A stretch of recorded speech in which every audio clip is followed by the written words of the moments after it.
And the first thing we're going to be talking about today is YouTube earning $15 billion in revenue. For the very first time on the latest Alphabet financial announcement, they broke out their revenue streams and they listed YouTube as a standalone line item, and it told us how much revenue YouTube earned over the last quarter and the last year.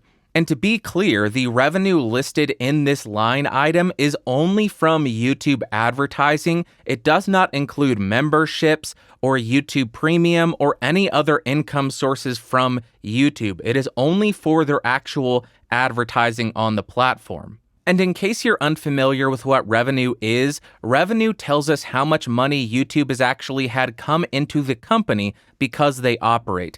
And this figure is very different from what net profit is. Net profit takes the revenue and removes all the costs of operating to tell us if YouTube was profitable or not. And this announcement does not tell us what the net profit is, so we can't determine if YouTube is profitable or not. We just know how much money they had come in over the last year, and that is $15 billion. And just for comparison and scale's sake, I want to share a figure with you that I pulled off of MediaPost.com. And in 2019, they were projecting that all television advertising would reach a revenue of $76.1 billion.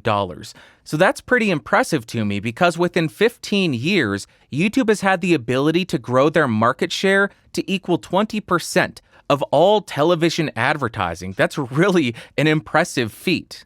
So at this point, you're probably wondering, why the hell is Bandrew sharing this with us? This is not an accounting podcast. This is not an investing podcast. What gives? I'm sharing this because the amount of people who frequently put out the narrative, "Oh, YouTube's dying," is insane, and I want to use this as a way to put your minds at ease. YouTube is not really in trouble based on their revenue numbers. And the reason that I'm saying that is there is no way that Google is going to allow 9% of their annual revenue to just disappear. Now, I will admit that we don't know if YouTube is profitable or not because Alphabet doesn't break out costs based on the property or the revenue stream. So if YouTube costs $30 billion per year to operate based on server space and delivery of content, then that would be a net loss of $15 billion. And if that is the case, we'll start to see some kind of cutbacks on the services that they're offering. And at that point, I think that is when we start to discuss the dying of YouTube, the death of YouTube. But just because YouTube makes a few bad decisions seemingly every single week, that doesn't mean that YouTube is dying or going away or that it's going to be replaced. All that tells us is that Google may or may not be mismanaged. It's such a large corporation that there are bad decisions being made all the time. And Alphabet is not going to give up about 10% of their revenue. They are going to do whatever they can to ensure that that revenue continues to exist. And the last thing I'll say about this is everything that I have said short of the revenue numbers is speculative.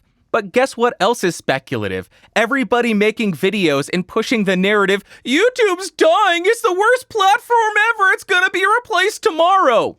That's speculative also, because it's just based on one or two bad decisions.